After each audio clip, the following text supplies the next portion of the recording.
கடந்த 2 மாசத்துல மட்டும் எத்தனை மாநாடுகள்!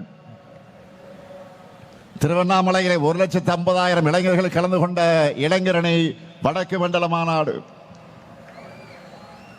திருப்பூர்ல 1,50,000 மகளிர் கலந்து கொண்ட வெல்லும் தமிழ் பெண்கள் மேற்கு மண்டல மாநாடு,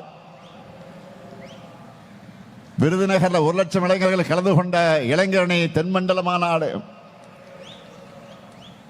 அடுத்து தஞ்சாவூர்ல 1,25,000 மகளிர் கலந்து கொண்ட வெள்ளுந்தமிழ் பெண்கள் டெல்டா மண்டல மாநாடு. இப்படி 2 மாசத்துல 7 மாநாடுகள் நடத்தி 9,30,000க்கும் அதிகமானவரை சந்திச்சு நான் பேசியிருக்கிறேன். அதனால நான் சவால் விட்டு சொல்றேன்,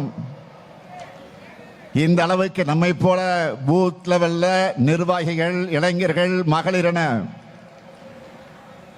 இப்படி தேர்தலுக்கு ஆயத்தமாக ஒரு கட்சியை இந்தியாவிலே காட்டுங்க பார்க்கிறேன். நான் முடியாது, நிச்சயமாக முடியாது. ஏன்னா திராவிட முன்னேற்ற கழகம் மக்கள்கிட்ட இருந்து மக்களுக்காக உருவான இயக்கம். நாமெல்லாம் பெரியார், அண்ணா, கலைஞருடைய பிளட், ரத்தம். அதனாலதான் நம்ம இயக்கத்தை தொட்டு பார்க்கணும்னு, சீண்டி பார்க்கணும்னு நினைச்சால தமிழ்நாடு திருப்பி பதிலடி கொடுக்கும் என்ற பயம் எதிரிகளை அஞ்சி நடுங்க வைக்குது. திமுக மாதிரி ஒரு அமைப்பு ரீதியா வலுவான ஒரு அரசியல் கட்சியை யாராலும் காட்ட முடியாது. இப்போ நாம காமிக்கிறது எல்லாமே சும்மா ட்ரெய்லர் தான். இங்க நம்ம மாண்புமிகு நேரு வந்திருக்கிறார். திருச்சியில மெயின் பிக்சர் காமிக்க தயாராகிட்டு இருக்கிறோம். குறிச்சு வச்சுக்கோங்க, மார்ச் 9ஆம் நாள் திமுக நிர்வாகி எல்லாரும் திருச்சியில திரள போறோம். எவ்வளவு பேரு? 10 லட்சம் பேர் கூடுகிற மாநாட்டை தமிழ்நாடே பார்க்க போகுது. மொத்தமா கணக்கு பண்ணி பார்த்தா கடந்த டிசம்பர் மாதம் திருவண்ணாமலையில தொடங்கி அடுத்த மாசம் திருச்சி வரைக்கும் 3 மாசத்துல கிட்டத்தட்ட 20 லட்சம் பேரை நான் சந்திக்க போறேன். அதனாலதான் சொல்றேன், நம்ம ரெக்கார்ட் பண்ணா அதை யாராலும் பிரேக் பண்ண முடியாத ரெக்கார்டா இருக்கணும். இப்படி பெரிய பெரிய மாநாடுகள் மட்டுமல்ல, ஒவ்வொரு நாளும் காலை மாலை என எத்தனை நிகழ்ச்சிகளை கலந்து கொள்கிறேன் என்பதை நீங்க தொலைக்காட்சிகளில், பத்திரிகைகளில் பார்த்திருப்பீங்க. என்னுடைய நிகழ்ச்சிகள் ஒரு பக்கம்னா, கழக நிர்வாகிகள் உங்களுடைய நிகழ்ச்சிகள், நீங்க நடத்துகிற நிகழ்ச்சிகள் மறுபக்கம். எப்படி எந்த பக்கம் திரும்பினாலும் கருப்பு சிவப்பு தான் தெரியுது. கழக கொள்கைகள் எல்லா இடத்திலும் எதிரொலிக்குது. திராவிட மாடல் சாதனைகள் தான் தொடர்ந்து உரக்க கேட்குது. இதுதான் இன்றைக்கு இருக்கக்கூடிய கள நிலவரம். அதனாலதான் இங்கே கூடியிருக்கக்கூடிய உங்களுக்கெல்லாம் நான் சொல்றது,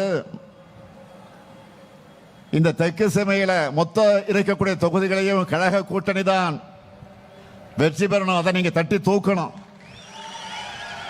என்ன, ரெடியா? செஞ்சிருவீங்களா?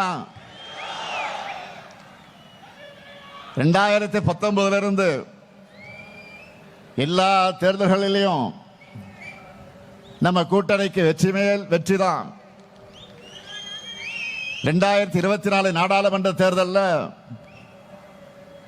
இந்தியாவிலே வேற எந்த மாநிலத்திலும் இல்லாத வகையில் முழுமையான வெற்றியை மக்கள் நமக்கு வழங்கினாங்க. அப்ப இருந்ததை விட அதிகமான திட்டங்களை இப்போ நிறைவேற்றி கொடுத்து கொண்டிருக்கிறோம். இன்னும் சொன்னா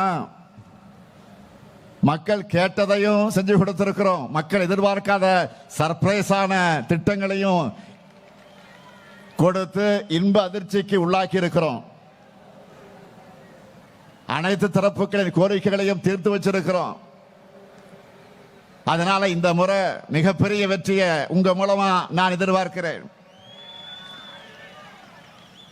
மக்களின் மகிழ்ச்சியையும் உடன்பிறப்புக்கான உழைப்பையும் நம்பித்தான் இதை சொல்லுகிறேன். நீங்கள் இருக்கும் போது எனக்கு எதை பற்றியும் கவலை இல்லை. தனிப்பெரும்பான்மையான தனித்துவமான ஆட்சி அமைப்போம் என்பதில் யாருக்கு எந்த சந்தேகமும் இல்லை.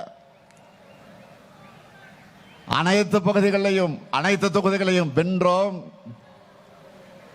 என்ற செய்திதான் மிக மிக முக்கியம். அதைத்தான் நான் எதிர்பார்க்கிறேன். அதற்காகத்தான் இந்த கூட்டங்கள், இந்த மாநாடுகள். நாம எல்லாருக்கும் முன்னாடியே எல்லாத்தையும் பக்காவா பிளான் பண்ணி வச்சிருக்கிறோம். இங்க வந்திருக்கக்கூடிய உங்களுடைய ஒவ்வொரு பூத்துக்கும் எவ்வளவு டார்கெட்? 350 வாக்குகள். இந்த டார்கெட்டை அச்சீவ் பண்ணிட்டால அசால்ட்டா 2,60,00,000 வாக்குகளுக்கு மேல் நாம் வாங்கிட முடியும். இந்த தேர்தலில் நாம 2,50,00,000 வாக்குகளுக்கு குறையாம வாங்கி ஆகணும். இதை வாங்கி காட்டுவது உங்க பொறுப்பு. உங்களுக்கு என்ன வேணுமோ அந்த உதவிகளை செஞ்சு தர்றது என்னுடைய பொறுப்பு.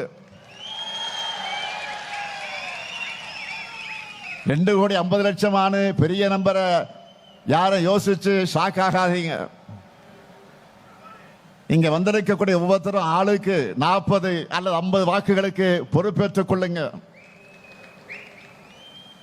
நீங்க ஒவ்வொருத்தரும் உங்களுக்கு செட் பண்ணி இருக்கக்கூடிய டார்கெட்டை அச்சீவ் பண்ணிட்டாலே போதும். நான் சொன்ன நம்பர் வந்துடும். 200 தொகுதிகள் லட்சியம். 200 தொகுதிகளுக்கு கூடுதலாக வெற்றி பெறுவதுதான் நம்முடைய லட்சியம்.